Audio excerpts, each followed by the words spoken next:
We the alumni, ripping it up while you were gun shy. Run it back, reincarnated, graduated and elevated. Past lives of fast times from our high school and beyond education. Take a listen, nostalgia's never distant. No disses on this track, we handle our business. NBA, JD, DPT, we got the stack. Hey Jim, it's time to bring our classmates back.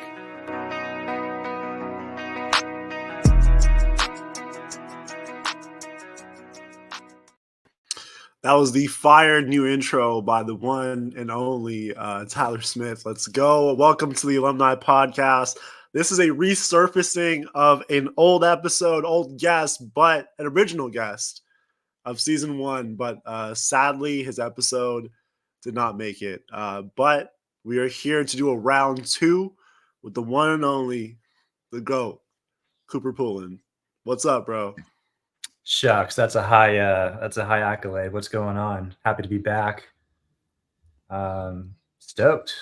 Yeah, thanks for coming back for part 2. This is a part 2, but he has the OG Rogue Status shirt from when I first met him. So that's exciting and also dope. And that's how I literally remember him. T, I'm gonna let you take it from here, man. Absolutely. Yeah, so we kind of have set segments here, as you know.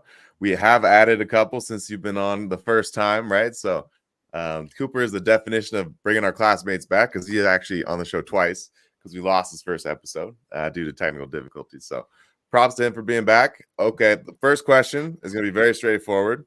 Rating your high school experience 1 to 10, 0 being absolutely atrocious, 10 being on cloud 9 every single day. What is your snapshot of high school experience, Coop? I mean, we had such a unique high school experience. I feel like Santa Monica High School for us was just like a melting pot of different people coming together and being right by the beach and in Santa Monica, like in that time frame. I don't think anybody should give it a 10 because that's unrealistic. But I think fair to say somewhere between a 7 and an 8, probably more closer to an 8. I think I walked away with like a lot of great friendships and great experiences during those years. So probably a solid 8. Nice. Legendary. Yeah. Honestly, an 8 is fire, dude. I pulled out your yearbook picture and as promised, we found it. High school photo time, guys. Let's go. To show you what Cooper looked like in high school. How I don't know. Awkward do I look? I'm wearing like a blazer. He's got a blazer goofy haircut. That's right. You gotta legendary, dude. High school look. You got away with the blazer look, dude. I had to wear like this like clip-on tie, and like I remember the photographer was a dick. But I remember I tried to just pull up and look good, that day. Was it? I think it was around our high school photo when they were doing the 17 again filming for that, like Zac Efron or whatever. Zac Efron. That summer, I remember like pulling up and like they had all the hullabaloo about him coming on and all that stuff. I still remember that day vividly, the senior photo day. Yeah, I had a stare down session with Zac Efron. Jim Wood. Yeah, dude. It was me and him. We were just staring at each other. It's like looking in the mirror, really. Absolutely. Dude, I'm gonna cue in feeding the ducks, man, because I think it's time. Yeah. I think it's time to do the hot seat. Is that what's happening? Feed the ducks? Feeding the ducks is the end. Let's do daydreaming. Have you heard of daydreaming yet? Oh shit, let's do daydreaming. We'll make daydream the hot seat, and then you like the vibes? Is lightning. Yeah. I'm down. All right. So we got that going on. Let's do hot seat. Put the banner up. Sweet. All right. So again, you have 2 hall passes, 6 questions. If you need them, I guess, but hopefully you don't. We'll see what happens. First one, Coop, is going to be, who is your high school crush, and did you ever shoot your shot? Dang. I watched Jesse's video, and I know who he was talking about. Like I know names. I know everything. I know names. I'm not ashamed to say, like, it's 10 years later. Amanda Caruana. She and I kind of had a thing for a little while. Okay. Haley Condon and I kind of had a thing for a little while. Remember Haley? Yep. Actually, the same girl Jesse had a crush on, I had a crush on too. We had similar taste. The senior when we were freshmen. Right. That's a bold move. I love that. Yep. I'm not going to put her out there on blast on his behalf, but sure. Yeah, I think we had, a pretty attractive group. I think I was still kind of like going through some awkward stages. My best friend Jesse was like a hot guy at school, and I'm over here just kind of like figuring my life out and just like his friends. So I did okay by association, but yeah, I think, Haley Condon and I were kind of like high school sweethearts for a long time, and Amanda and probably a couple others out there that I'm just blanking on their names. We definitely had some cuties. Julia, I don't remember her name, but she was cute. Her last name. Oh, solid, dude. Did pretty good then. That's awesome. Yeah. Yeah, man. Coop's a good-looking dude. If you can't see it, dude. I know. He rocked Blazers back in high school, so I'm not surprised at all. Yeah. Coop is tall as shit, and he wears rogue status, and he's cool as fuck. And he has that Australian in him, and he's always down. All right. He's always down. So question 2. Let's see if he's down for question 2. Yeah. Did you ever have beef with somebody in high school or didn't have a good vibe around? I thought about this, and I also try to basically not have beef with anybody. I'm very much easy to get along with, very easygoing, can vibe with a lot of different people. I had a lot of different friend groups, and I still do, where, I can kind of mingle with different crews. However, there was one person that comes to mind who I didn't even start anything with this person. I think his name was Tony or maybe Anthony. And in PE class one day, I left my phone in the locker room and he stole it. And I eventually found out that it was him that took it, and I confronted him and he just wouldn't admit it. Long story short, he threw the phone away or sold it or something. And so I just kind of never liked that person ever since then. But other than that, not really. Didn't really have beef with anybody. I had a similar experience in middle school at Jams. I swear, Ivan Gallego stole my my first flip phone that I ever had. I couldn't prove it, but I'm pretty sure it was Ivan. So shout out to him. That's the only we were friends later, but I swear in middle school, 6th grade, I think he took my phone. So I feel you there. That is rough. Yeah, that's ever since then. Just the other day, I was at the gym, for example, and I set my phone down on the bench, and I kind of caught myself, and I was like, "Wait a second, I'm not, not leaving my phone out anymore." No. It's our life now, sadly. Maybe all 3 of us can jump each one of the individuals that stole your guys' phone, dude. That's the real point of this hot seat. It was just start we're trying to build a committee. Turf wars. Trying to rehash old fights and stuff. Yeah. No, I think it eventually got back to his dad, the guy that took my phone. It eventually got back. School confronted him officially, and it got back to his family. And I hope he at least learned his lesson. But yeah.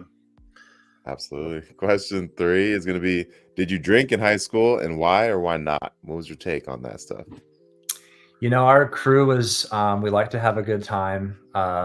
We dabbled a little bit in the beverages. We weren't too bad at it though, but we had some parties. We had some weekends where we would kind of, drink a bit. I've never really been a big drinker just in general. I don't know. I don't particularly like drinking. I'll have a couple of drinks here and there, but back then, we had some fun. Definitely more fun than I think we should have at that age. Yeah. Do you remember the first beer that you had, the company? Was it a Bud Light or Natty or some crazy stuff? Ooh, Jesse actually and my first really getting drunk experience was Malibu rum. Wow. It's good shit. Drinking Man. some Malibu rum, and it tasted so good. I didn't even know how much I was drinking. Right. And I got really drunk. This was actually I'm not going to put him on blast too bad, but at Jesse's house. And we got, or at least I got really drunk. Malibu rum. Okay. Yeah. Shout out to that. Question 4, hot seat. Are you currently north or south of a 6-figure income? So it doesn't have to be salary, just what you take in, I guess, through all income streams. North. So, I mean, it's interesting. Like, I've had periods of time over the last 10 years where I was making well over, and periods of time where I was making well under 6 figures, and for different reasons, you know. But currently grateful being just, a little over 6 figures with a lot of room to grow. I actually took recently we can get into that, like where I'm at professionally. I kind of took a pay cut not too long ago to effectively have no ceiling to my potential earnings. So Coop's out here playing 4D chess, the ultimate like timeline here. He's looking like that, far off distance. I love that. Question 5. Sir. What is your most embarrassing or awkward high school memory or moment? Ooh, okay. So senior year of high school, and I'm sure a lot of people watching this will remember this day. I had a senior parking spot. And we would go in my car, whoever was there fast enough and could fit, we would jump in the Jeep, we would drive off the campus and go get lunch. And my dumb ass, was dabbling in smoking weed and whatever, just being a hoodlum kind of at that stage. And we had that campus cop. D? No, not D. The actual official Santa Monica Police Department guy. I forget his name right now. Bald head, just like super cop. Okay. He'll come to us. Somebody will comment down below. Right. And we left campus in my car to go get lunch, and he follows me out and pulls us over at the gas station right there on Lincoln and Pico. And he pulls us out of the car, searches my car. We're all sitting there on the corner at the gas station. It's lunchtime, so everybody's down there, by Tommy Burger and by the gas station or whatever. And I had like the smallest amount of weed in my car, and I had a couple cans of beer like in the back of the car that I didn't even know were there. And long story short, I got an underage like ticket for possession of weed and possession of alcohol, and I got my license suspended, and I got obviously the parking situation taken away. Right. And I got back to school, and like everybody already knew because like teachers saw it, kids were seeing it. So that was pretty epically embarrassing. Yeah, that is rough. Yeah, that is rough. I'm most sad about the parking spot, not anything else. Because that was the lottery system. It was hard to get the parking. Stoked. It was a lottery system, and if you had a parking spot, you were it. You were dope. Right. Yeah, dude. So that was unfortunate, but a learning lesson in itself, sort of. I mean, all this time later, and like I can buy weed at 7-Eleven and shit. Like, who cares? Yeah. We live through the hard knock stages of life. Kids have it easy these days. Yeah. Kids have it too easy. Final hot seat question, Coop. I'm assuming this is yes, obviously, because of what you said so far, but did you have your first kiss in high school? And if so, who was it with? My first kiss was actually in middle school, sort of like, just before high school. And Haley Condon was my first kiss. Okay. Way back in middle school. Fits the theme of what we're doing. He used no passes. So no passes. Another you legendary round. The ranks of Jesse Alvarez. We don't do passes. Is this our third hot seat, dude? You're our third hot seat guest. I mean, it's 13 years ago, so like it's all been there, done that. Like it's in the past. Bets are off. We're all good. Right. Solid, Cool. dude. All right, Jim. We'll hit him with the Wayback Machine. It's time for that. That's Kind of feel bad because Cooper has already heard this whole spiel, so I'll try to make it interesting. Okay. Back in June of 2010, you graduated high school. All three of us were there in our gowns. Your accolades don't really mean much in this adult world anymore, but I'll just I'll tell you a few tidbits to refresh your recollection of the time period you were in. Katy Perry's hit song "California Girls" was #1 on the radio, and Toy Story 3 was on the #1 movie when we graduated high school. That's a fun fact for you. And then the Lakers won their championship during our Game 7, actually, during our graduation ceremony. And you walked across the stage. You shook Hugo Pedrosa's hand, who was your principal. You went to grad night. We did hoodlum shit there. That was cool until 5 a.m. And then, Coop, I haven't seen you. He hasn't seen you until our last podcast episode.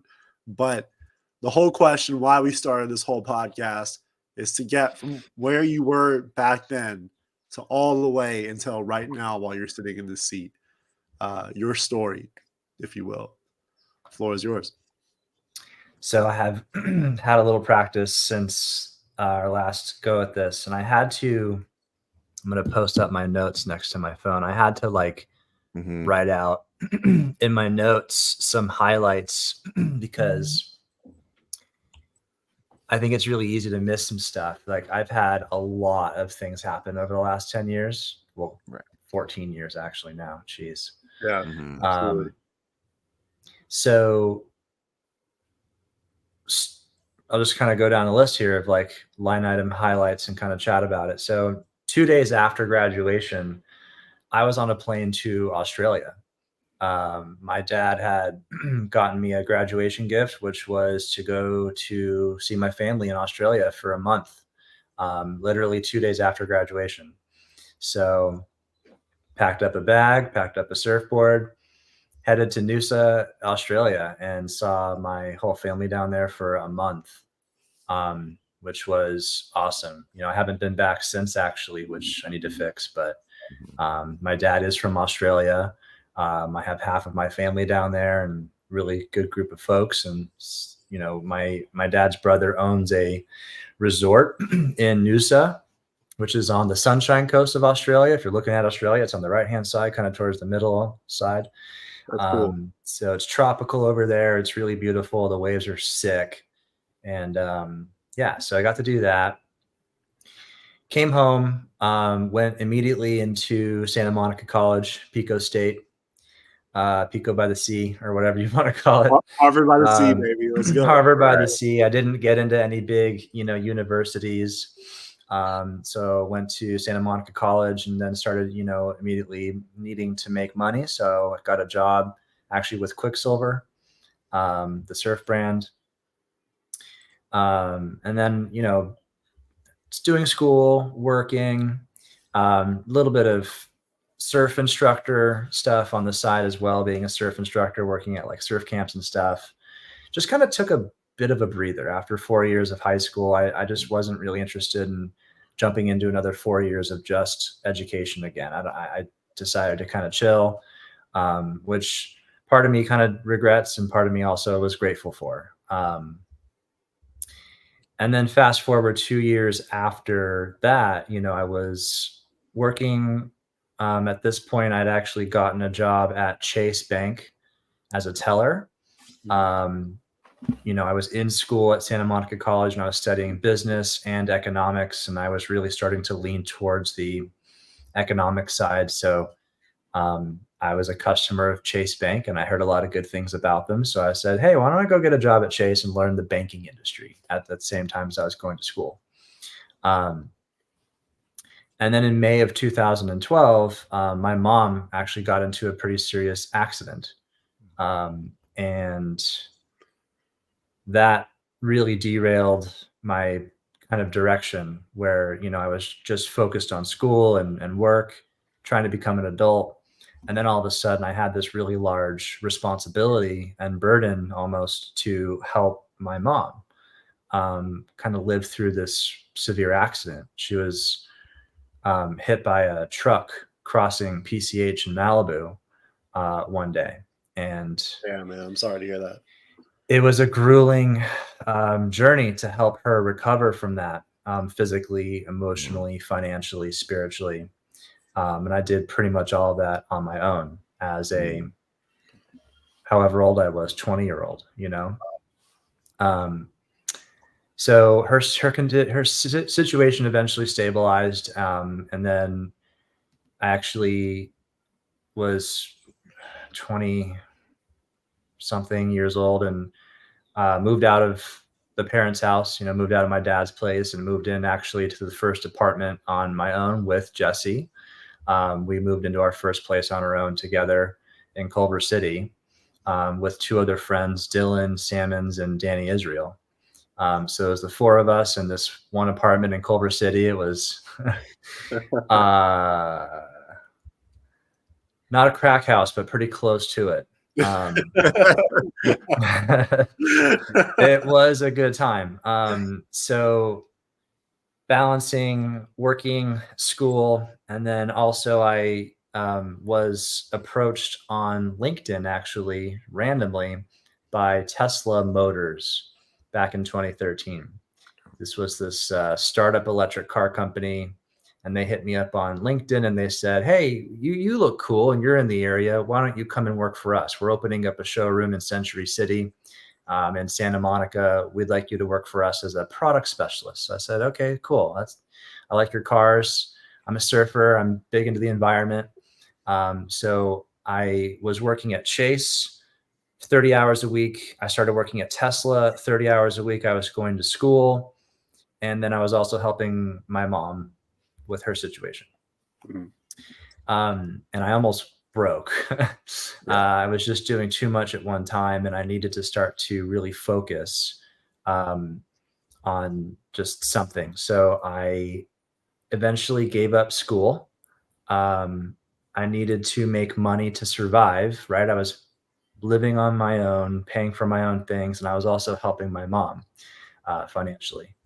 So I quit school, and Chase it was good. It was educational, but it wasn't really making the kind of money that I wanted. And Tesla was knocking on my door saying, "Hey, we want to make you full time. We also want to give you stock options," which if you look at this Tesla stock chart back in April of 2013, that was a great decision. I got my shares at $40 well before any splits. Wow. So I worked at Tesla full time, did that, you know, for quite a while, up until, so my mom got into this accident. Helping her survive that accident, there was a court case for the guy that hit her from the situation, right? So the lawyers were helping also support her lifestyle throughout that court case. Fast forward, she ended up losing the court case. And they removed the funding that she was getting, basically. So she lost the case. Really crazy situation to this day. I can't believe that happened. Yeah. They said that she was jaywalking, apparently. The argument for him was that he was on his phone texting. So she lost the court case, and then in August of 2014, she passed away. She was a recovering drug addict my entire life. I don't mean to get dark and deep on you, but this is part of the story. We're gonna get back to the positive stuff eventually here, but this is a large part of what I went through over these years. She was a recovering drug addict, you know, her entire life and my entire life. And when she was in the middle of the court case, she was in an assisted living home where they were overseeing her prescription drugs. As soon as she lost that court case, they moved her to a piece of shit kind of assisted living home out in the middle of nowhere, Hemet, California. You don't ever want to go there, where there was no oversight. and she was there for about a month, and she overdosed in August of 2014. Damn. That same week, I was approved for my very first apartment on my own, like completely on my own, my first apartment, which was in Hawthorne. My first apartment was down in Hawthorne, California. Where I live right now, dude. Hey, 140th Street and Hawthorne Boulevard. Solid, dude. I'm on 120th, so. All right. Yep. So, you know how it goes down there. It was really cool back then in one regard because I was really close to the design studio at Tesla, and back then it was still public. You could go there, and as an employee, I could kind of go more there, back behind the scenes. So, mom passed away. I just, basically go down a really deep, dark hole. Moved to Hawthorne on my own.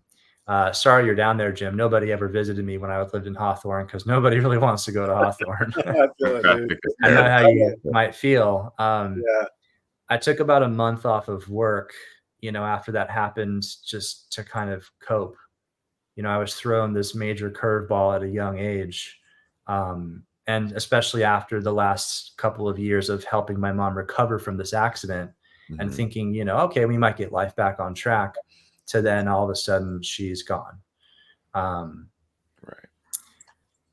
So eventually the month of break off of work, passes, and my managers at Tesla are like, hey man, like, not only do we need your help here, but like, it would probably be pretty good for you to get back to work. So I get back to work at Tesla, I get promoted at Tesla, and I just go full in.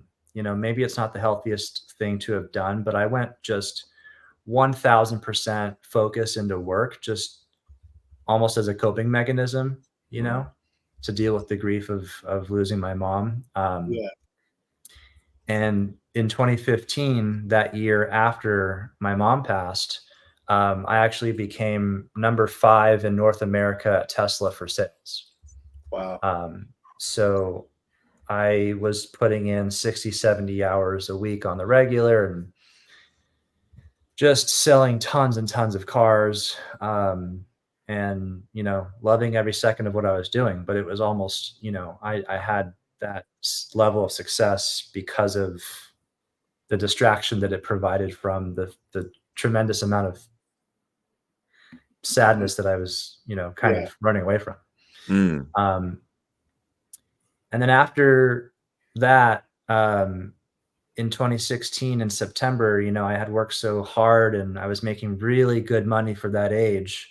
My stock was going up like bananas, and I treated myself to a surf trip to the Mentawai Islands off the coast of West Sumatra in Indonesia.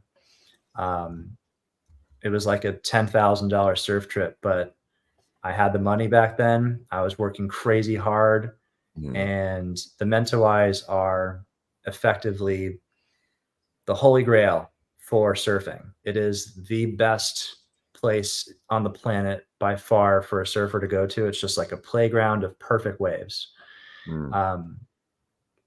So did that in 2016. And then 2017, I actually got out of Tesla, left Tesla for a number of reasons. You might ask why, but it had gone from this really cool startup car company to this very corporate, very glass ceilings, very just not conducive to growth anymore kind of situation.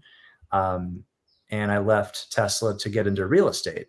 I had dinner with a family friend, and he was like, you sold, hold on one second. You sold $60 million in Teslas over the course of 3.5 years. And you're making, $120,000, $150,000 a year. That's pretty good. But if you had done $60,000 in real estate, you would have made a couple $1 million. And I was like, well, where do I sign? How do I do this real estate thing? Right.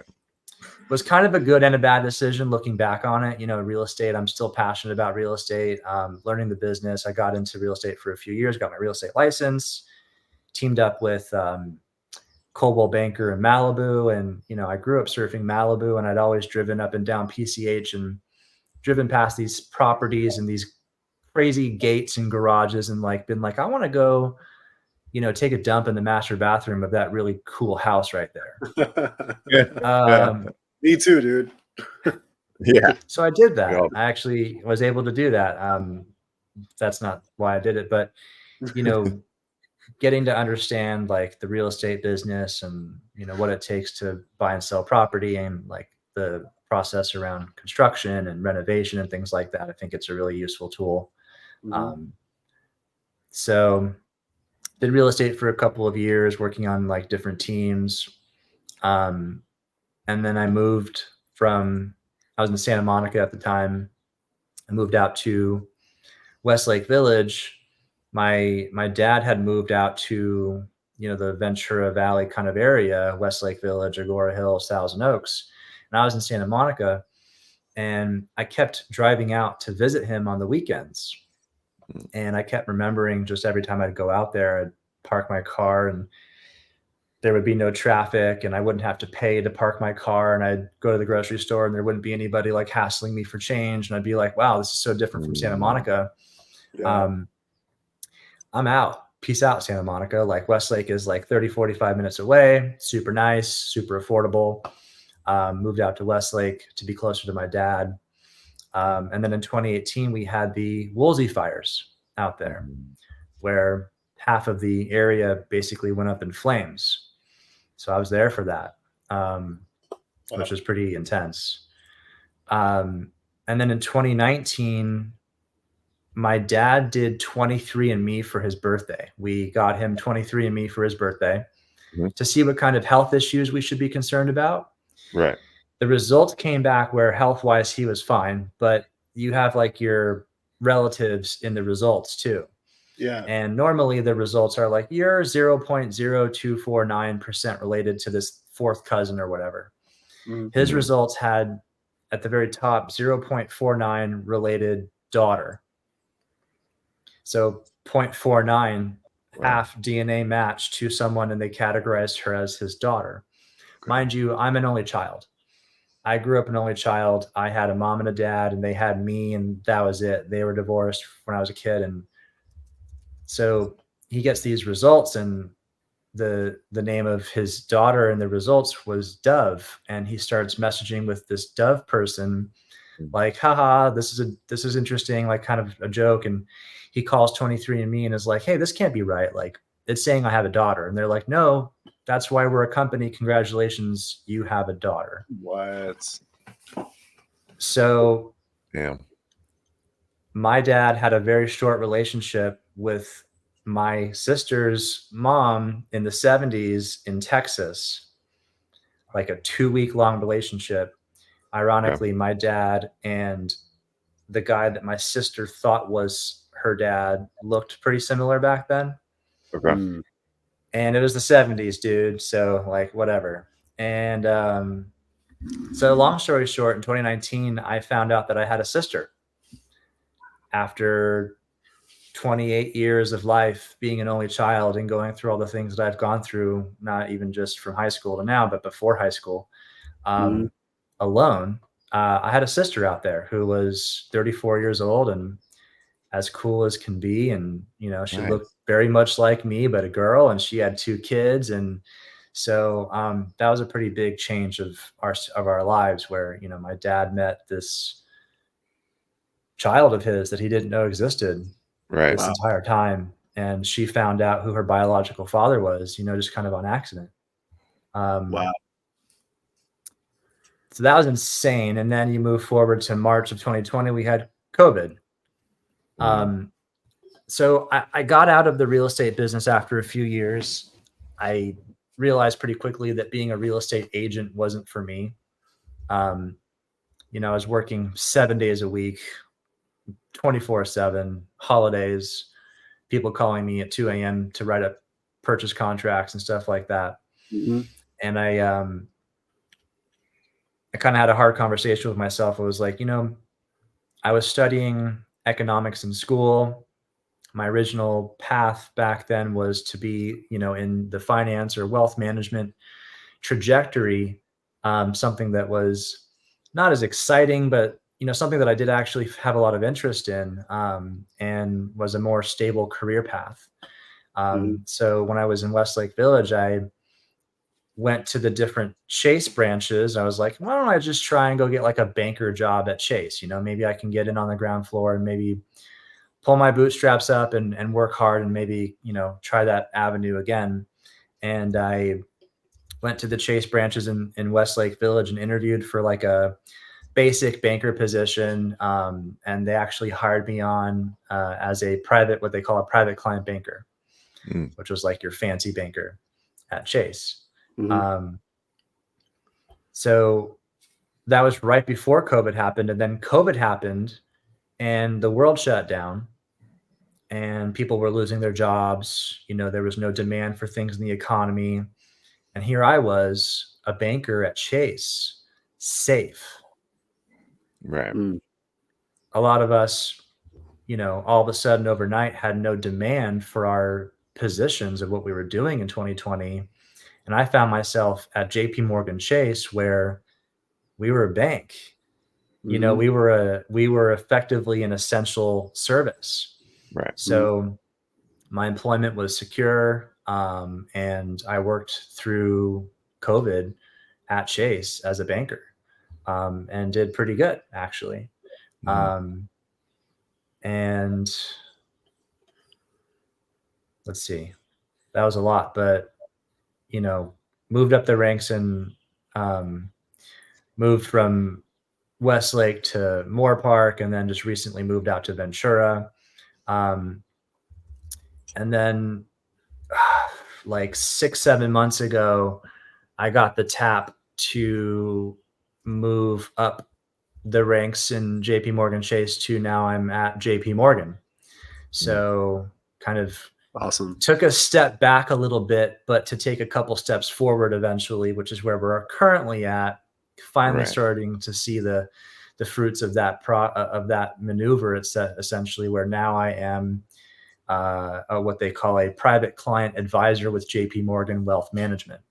Okay. So now I am on the wealth management side at JP Morgan, building a book of business of clients who have managed investments with us. We do financial planning and we manage client assets, and it's something that, it's not like super exciting, but I find it to be really interesting. And I actually really enjoy, from a young age, actually, I was always really interested and passionate about the idea of you give the markets $1 and they return $3. I think when especially when I was at Tesla and I got my stock at $40 and I had, days where the markets would go crazy and I saw my Tesla stock, some days in one day, my Tesla stock would appreciate more in a day than I'd ever made in an entire year of like income. Right. And I was like, wow, this is really powerful if you do this right. Obviously, that's kind of an anomaly. But just the power around investing. And, I grew up pretty poor. My mom and dad didn't have a lot when I was a kid. We had times where we did pretty good. And then we also, most of the times we were pretty poor. Yeah. So from a young age, I just kind of always had this drive and this hunger to learn the financial machine, really be literate on how it all works. That's why I decided to get a job at the bank. Also, I was studying economics, and then also teach myself, and then also be able to teach everybody around me I have access to, or that has access to me, how to prevent them from being in the kind of positions that I was in as a kid. Basically just not having money, not understanding money, and setting myself and everybody up around me for financial success. Damn, Coop, you really unpacked a lot on this. And I think you did it in an even more succinct way than our last meetup, which will never come out. But I got to say, man, you have a lot of perseverance for going through that path. You know what I mean? Thank you. You really did push and pull and scratch and find which, this way doesn't work. I'm going to go this way. This way, I'm going to try real estate, but really, how about wealth management? That's really awesome, man. Truthfully, that's going to inspire a lot of our peers that are watching and people who are really trying to figure out their path. And I think that all of us are still deciding our own paths, but I truthfully feel like you, even without a college degree, have done pretty damn good, dude. For sure. Impressive. Thank you. Hats off. Seriously. I appreciate that. Yeah, there's no straight line to success, right? There's trial and tribulation. And Mhm. I think when I was in school and I was kind of looking around to who I admire, um, the millionaires and billionaires of the world, pretty much none of them had a college degree, nor did they advocate for college degrees. Mhm. Especially, the dawn of the internet and, this day and age, you want to learn something, Google it, ask ChatGPT. Like, I remember very clearly back in high school, teachers would say, if you had a calculator out, you couldn't use it on a test. They'd be like, you'll never have that kind of calculator available to you all the time in your pocket. Oh, really? Right. We have supercomputers on us All the time. 24/7 that can tell us anything we want to know. Right. Which I don't think we have all really fully been able to grasp. Mhm. Small plug, but at JP Morgan, we have a lot of conviction in AI, and we are just starting to really see the potential benefits. It's going to be pretty insane, actually, over the next 10 years from now, what's going to do. But yeah, I mean, I'm still to this day feel like I should be farther along in life than where I am. But at the same time, I'm kind of like humbled by, I'm sitting here in my own apartment in Ventura. It's gorgeous. I just moved in and I'm at wealth. I'm doing things that I thought about doing a couple of years ago, Mhm. Very cool, dude. I just got to say that the typical person that comes on here went to college, right? And I'm just gonna preface this because I'm actually like really impressed, right? They went to college, they didn't know what they were gonna major in, right? A lot of them have had turbulent paths. I've had a turbulent path. Tyler's had a turbulent path. I rested on law. Tyler rested on physical therapy. We started our career around 2020 in the pandemic, which was chaotic too. Mm-hmm. And now, like the restful state where like it's been 10, 14 years of turbulence, right?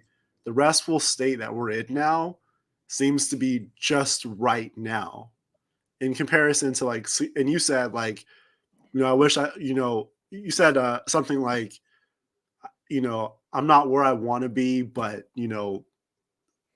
every single person who's come on this podcast, even, some pretty impressive people have said that.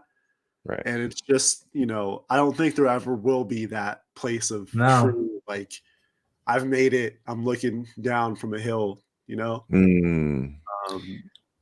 But your story impresses the shit out of me because you didn't do the college thing that we played and incurred student loans and all that trash. In fact, you incurred stock from Tesla, which rose up, and that's more impressive to me from an outlook of finances than, maybe just going to college, racking up debt, majoring in one thing. No, this is not my path. I'm gonna go here. And you still did that kind of, but you did it in a way where you didn't incur $100,000 in debt and you found a career that, is blessing you right now. Thanks, man. Yeah, I think our generation, we had unrealistic expectations put upon us by society to do a certain thing by a certain time, and we still have that. But it's unrealistic expectations, right? Yeah, dude. And, there's no straight line to success, and success is exactly what you make it. Success to me is very different from success to everybody else. I think we have had a lot of shit thrown at us, as millennials, effectively. 2008, the global financial crisis happened while we were sophomores. Yeah, dude. Right. And everything that's happened since then, the odds have been stacked against us. And, you know, I think unless you had a silver spoon in your mouth, being really successful at our age is really hard. Yeah, Mhm. it really And I is. think it's totally fine to say, hey, the last 10 years have been really difficult and I've been through some shit and I'm still not where I want to be. And that's okay. Mhm. Yeah. I 100% agree with that. You know, my path, like I had maybe being a lawyer in my head in high school, but truthfully, I wish I explored a little bit more. Do you think that I mean, you're in wealth and finances and stocks and all that is a part of what you do. You know, compare that to your knowledge as a high schooler, like, or you're talking to high school Cooper. You know, what would he say to you? Like, what would you tell him? I'd tell him, you know, that sounds really comfortable. That sounds very predictable. Mhm. You know, you don't really typically ever achieve great heights with that kind of ingredient, you know? Mhm. When I was in high school, just before we graduated, or even just as we graduated, I was like dead on set. Like, I'm going to be an entrepreneur. I'm going to start a business. I'm going to start a company. I'm going to create some product or service. And there's a Big Sean, the rapper, line from one of my favorite songs where he says, I made a meal before 25, man, and I ain't even no liar. I ain't saying this shit to brag. I'm saying that to inspire. Mhm. And I, for some reason, was just like, I'm going to be a millionaire before I'm 25. Right. Well, naturally. And like how unrealistic that is, you know? And so, Yeah. yeah, I mean, if I could talk to younger Cooper, I would tell him, probably would have told him just focus on graduating, honestly, like finish school and then start exploring. But on the other hand of that side, I'm happy with the decision I made to not finish school. And, you know, I kind of, life threw me these lemons and I had to make lemonade out of them. Solid. What does the next 10 years look like for you? If you could have everything your way, you know, if I could just give you a magic wand and just, you know, what would that look like for you? Well, if my boss were on the phone, she would want to hear, you know, I hit certain milestones within JP Morgan. The cool part about what I'm doing right now is that I'm building a book of business, right? Where I have clients who have managed investments with us, and um, I get a portion of that revenue that those managed investments produce, and Mhm. there's no limit.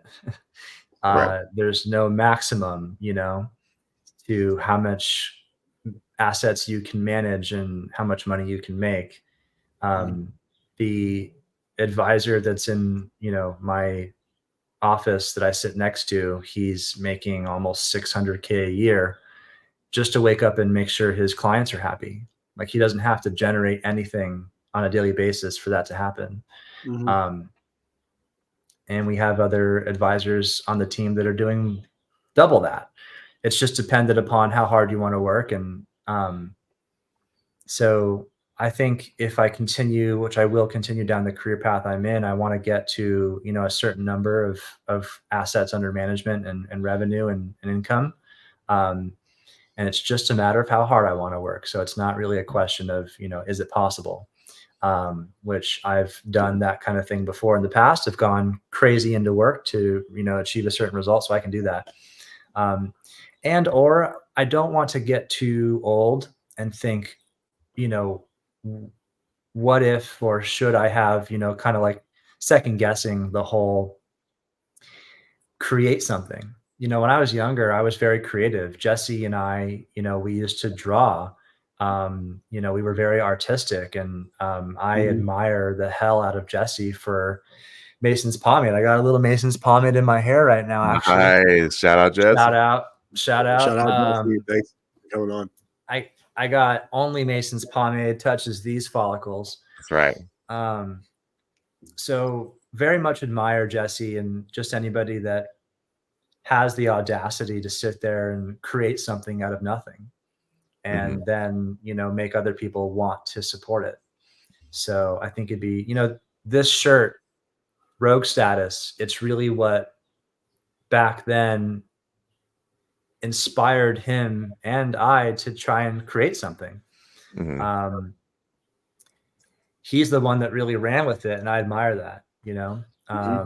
So I've had a number of different things that I've tried over the years too, and I've never really either come up with something good enough or stuck with it long enough. But that's definitely something that I think over the next 10 years, it's a balancing act between the full-time job and then also like the aspirations of creating something that's mine that, you know, into the future, once I'm gone, it'll still be there, kind of thing.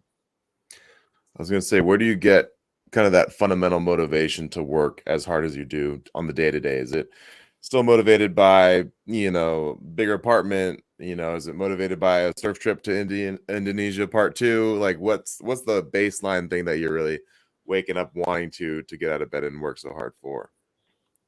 So when I was in the interview to get a job back at Chase Bank back in whatever that was, 2019 or something, my manager asked me a similar question. The manager asked me a similar question. Mike, he said, you know, what is it that motivates you? And he said, provide me one word that summarizes that. And I said, legacy. Ooh. And I mean legacy by, I want to be able to provide, you know, the kind of lifestyle that I didn't have when I was a kid. Okay. You know, I grew up going to school. We grew up in Santa Monica, right? And a lot of my friends had very wealthy families and they had very nice homes. And, you know, I didn't.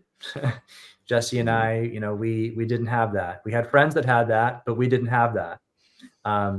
So I think it comes from that, you know, just the memories of not having what others had and wanting to do everything in my power to provide myself and also the potential future family that I might have with everything that I had wanted when I was younger, you know, just that stability.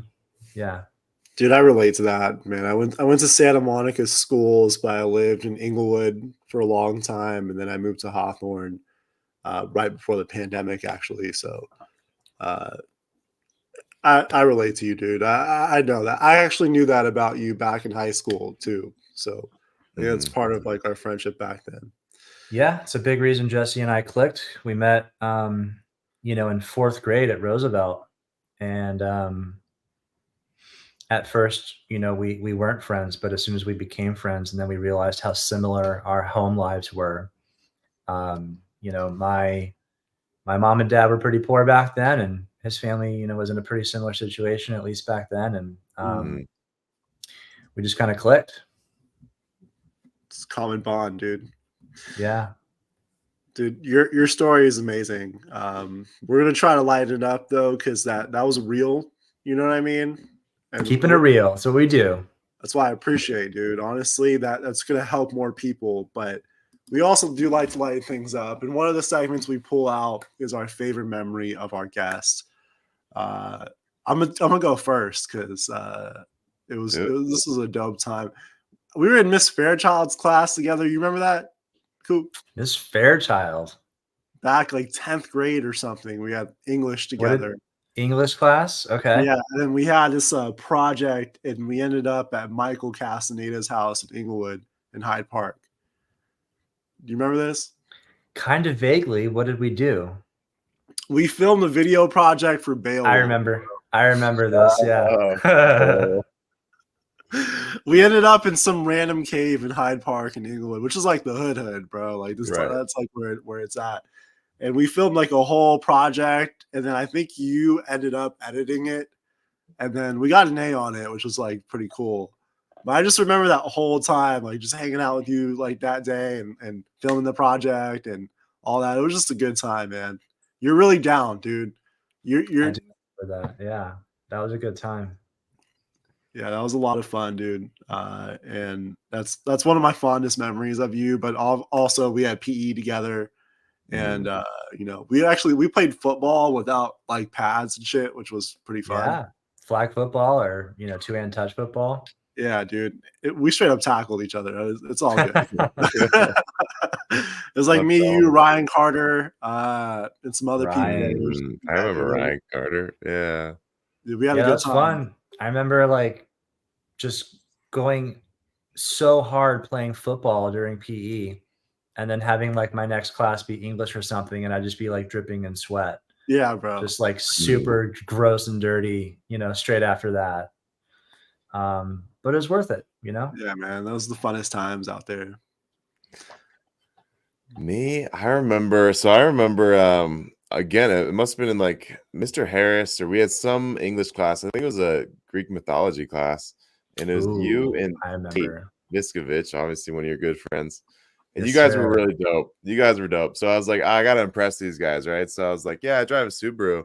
And you guys knew a shit ton about cars. And I was like, you guys were asking if it's like all souped up like a WRX STI, like one of the rally cars. And I was like, I don't know anything about cars in my head, but I'm just gonna like play like I know all this shit, right? So I'm like, yeah, WRX, it's all the things, right? All the alphabet letters, right?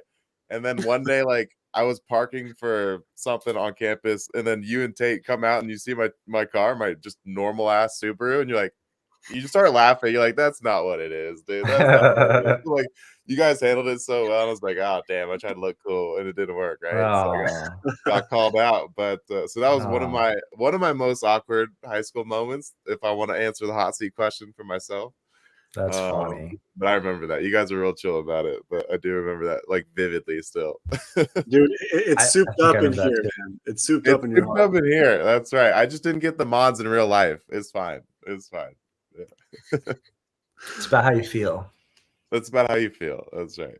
And then just another thing, I know Coop for wearing freaking Rogue Status t-shirts, and I didn't know what they were before him. And there's also that one with the happy face with the sad face. The sad face, dude. Yeah, that was fire. I remember you rocking that. It was a black one with the white sad face. That was one of my favorites too. I have one other one, but I just threw this on for the meeting. I don't wear this very often. It's just one of like my beater shirts and also like a throwback, Hell yeah, but dude. Yeah, they had some really classic designs back then. Dude, the sad face. You wearing it just brings back a lot of memories, man. That's why I wore it, just for you. Yeah, thank you, man. Sammo blanket on his right. That's perfect. Yeah. All right, we took you out of the hot seat. We're gonna put you in the lightning round. Ooh, let's do it. Absolutely. And we will feed the ducks for this, Jim, so we can get that going. Hell yeah, I'm gonna play Feed the Ducks right now, dude. It's the best song. Should be number one on every radio station. It should be. It should be. All right, lightning round. Another 6 question round here, Coop. So the first one's gonna be best off-campus lunch spot. I don't think it's there anymore, but it was a little Mexican spot. La Taqueria. The Taqueria, yeah. Yeah, dude.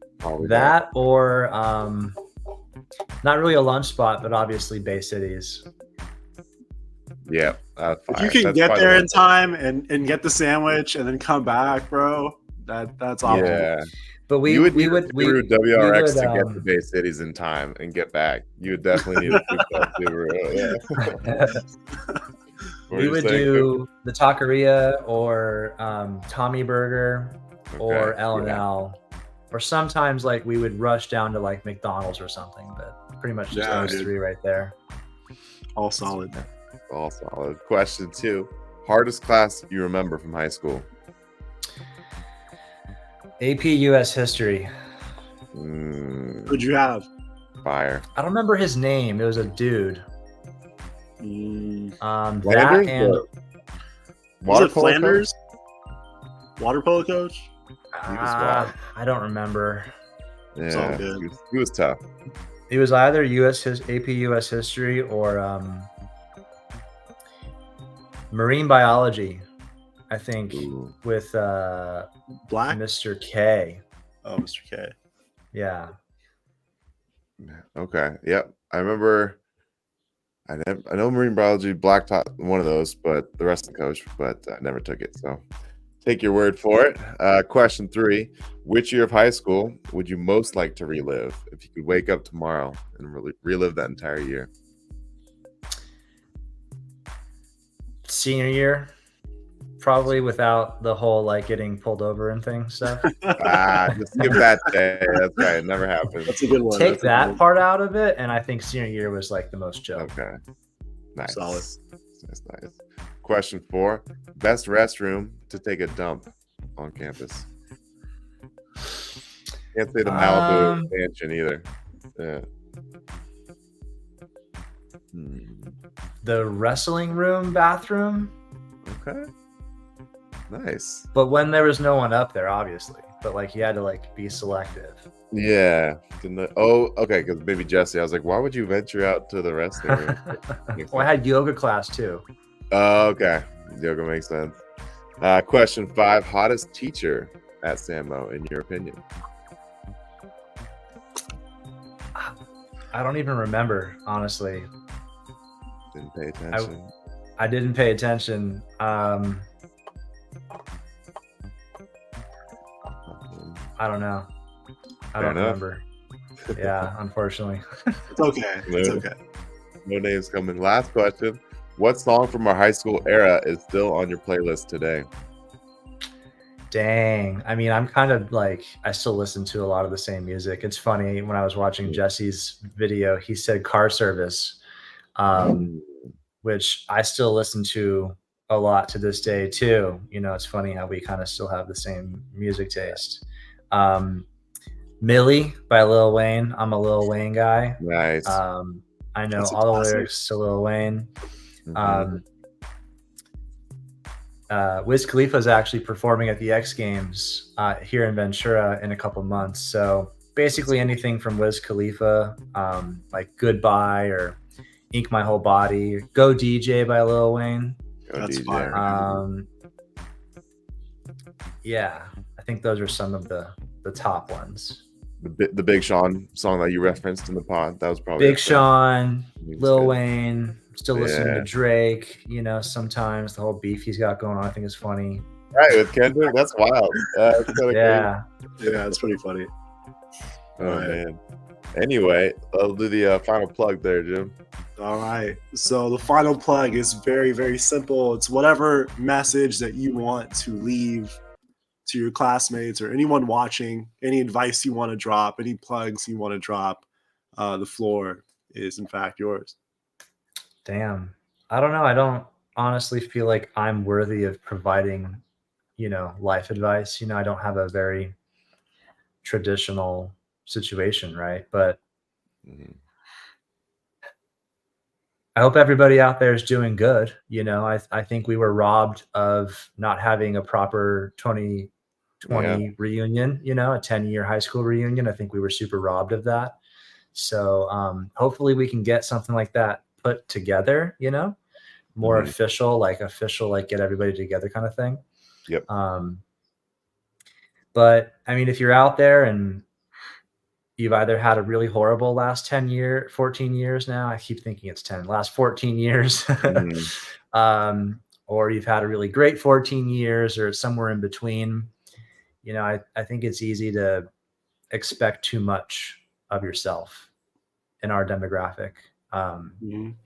And, you know, especially for me, sometimes I'm like looking around and I'm like, oh, I should be like them, or I should be like them. And I don't think that's a very realistic way to go about life. You know, everybody has their own path. Everybody has their own circumstances. And, you know, I think you should ideally be okay with, you know, where you are. And if you're doing your best, you know, and you're actually trying to do something, that's all you can ask for, right? That's facts, dude. Nice. And take a 23andMe test every once in a while, just to see if you have any other random siblings out there. Yeah, if you want to figure out some crazy stuff about your life and stuff, right? You know, Ancestry.com, shout out. Yeah. That's actually the most incredible story that has been told. Like, what? He just has a fucking sister sister this whole time? That's crazy. Yeah, that's crazy. Yeah, to this day, I tell people, they're like, when I get the question, do you have any siblings? And I'm like, no, wait, yeah, hold on, sit down for a second. Let me explain this to you. Let me get you a beer. Just sit down. Yeah, take an hour. Yeah. I'll tell you about what my dad did in the 70s. So in the 1970s, there were wild times in the 70s. Yeah. That's all crazy. right. Well, Coop, thanks for coming on. Times 2. Right. And your story was so succinct that we didn't even have to pitch in. And I just appreciate everything, dude. That was really amazing. I'm sure everyone's going to love this episode. And just like that, that's the Alumni Podcast, y'all. Sweet. Thank you for having me back on. Really appreciate it. Hope everybody out there is doing really great. And yeah, go Sammo. 1-0. 1-0. Vikings.